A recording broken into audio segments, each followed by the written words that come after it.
জীবনে রান্নাবান্না একটা পার্ট, আর রান্নাবান্না খুব বেশি ইম্পর্টেন্ট প্রতিটা মেয়ের লাইফে। আমার লাইফেও তাই। রান্না ছাড়া কি থাকা যায় বলেন? রান্নাটা জীবনে শেখাটা অনেক জরুরি প্রতিটা মানুষের জন্য। সো আমার লাইফে এমনটাই, আমিও রান্নাবান্না করতে অনেক বেশি পছন্দ করি, তাই আমি রান্নাবান্না করি। আর আমি প্রায় সময় আপনার সাথে দেখবেন যে রান্নার ব্লগসগুলো কিন্তু অনেক বেশি শেয়ার করে থাকি, কারণ রান্না তো আসলে রেগুলার করতেই হয়, রান্না না করলে তো আসলে চলে না। তো রান্নার পাশাপাশি ভাবি যে আপনাদের সাথে অ্যাক্টিভিটিসও শেয়ার করি, যাতে আপনারা আমার সম্পর্কে জানতে পারেন, ঠিক আছে? সো রান্নাটা কতটা ইম্পর্টেন্ট একটা মানুষের লাইফে সেটা আপনারা হয়তো এখন আসলে রান্না বান্না পারে না এরা মানুষ কমই দেখা যায়। মানে সবাই শিখে যায় অ্যাকচুয়ালি রান্না, প্রথমে দেখা যায় কি মানে অনেকে প্রথম প্রথম আসলে হয় না, কিন্তু একটা টাইম এসে দেখা যায় রান্নাবান্না সবাই শিখে যায়।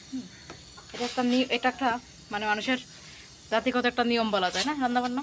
সো এই হচ্ছে ব্যাপার, আমারও সে একই অবস্থা। আমি আসলে খাবার বানাচ্ছিলাম আজকে। আমি রেগুলার খাবার আমি বানাই, আমার রেগুলার খাবার বানাতে হয়, তাই আমি বানাই, রান্নাটা করি। আর আমি মনের শখই রান্না করি, কারণ আমার রান্নাটা আমার কাছে শখ মনে হয়। সত্যি কথা বলতে আমার শখ মনে হয়, আমার খুব ভালো লাগে রান্না করতে, তাই আমি করি। আর আমি যখন রান্না করি, আমি আমি যে কোনো জিনিস দেখা যায় যে যখন আমি পারি না, যে কোনো ফুড আমার বর বলছে যে খাবে এটা, বা ফ্যামিলির মধ্যে বানাইতে হবে, পারে না, হুট করে আমি ইউটিউবটা দেখে নিই, ইউটিউবটা দেখে জাস্ট আমি খাবারটা আবার বানিয়ে ফেলি। মানে অনেকের চ্যানেলে ভিডিও থাকে, সেটা দেখি, আমি দেখার পর আমি নিজে আবার সেটা বানানোর চেষ্টা করি। তো এই হচ্ছে আমার ব্যক্তিগত একটা ইচ্ছা বলতে পারো। রান্না শেখার আগ্রহটা অনেক বেশি থাকে আমার।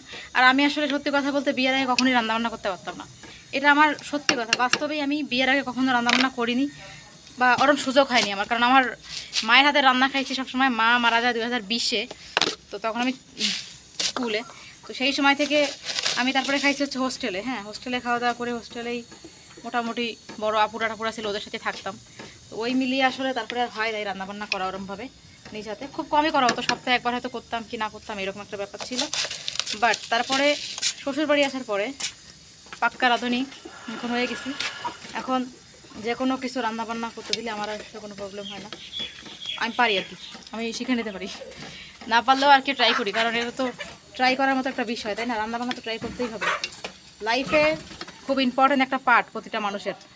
এটা যদি তোমরা না শেখো তোমাদের অনেক ঝামেলা হবে, আমার ব্যাপারটা এরকম। যাই হোক, তোমাদের সাথে অনেক কথা শেয়ার করি বন্ধুরা, তোমাদেরকে ভালোবাসি বলেই তোমাদের সাথে অনেক কিছু আমি বলতে আসি। তোমাদের কেমন লাগে না লাগে জানি না, বাট তোমরা আমার ভিডিওগুলো দেখো, তাই আমি তোমাদের সাথে বলি। প্রতিটা আপুকেই বলবো যে তোমাদের সবারই কিন্তু লাইফে রান্নাবান্না শেখাটা খুব জরুরি। যারা রান্নাবান্না পারো না তারা দ্রুত শিখে নাও, রান্নাবান্না না শিখলে কিন্তু বিয়ে করে ঝামেলা আছে, বুঝতে পারতেছি সবাইকে রান্নাবান্না করতে হবে। আর আমি রান্নাবান্না করি বলেই তোমাদেরকে বলতেছি। দেখো, রান্নার সময় চেকিংও করতে হবে, রান্নার অনেক কিছু শেখার জরুরি আছে। দেখো আমি এখন এই যে সাগু রান্না করতেছি, অবশ্য আমার রেগুলার খাবার আমি করি, শুধু এটা না,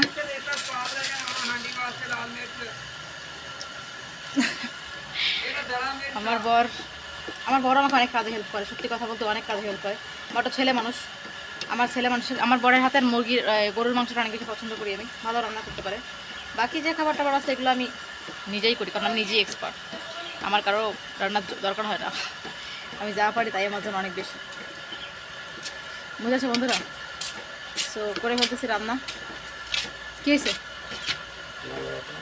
ज़्यादा हो गया, अभी क्या करो, दही तो कम हो जाएगी ना, चलो देखता हूँ ना। और बड़ बड़ से अनेक बेशी हो गल। सो रान्ना बान्ना सबाई शेखो, আমাদের জন্য ইম্পর্টেন্ট। Thank you.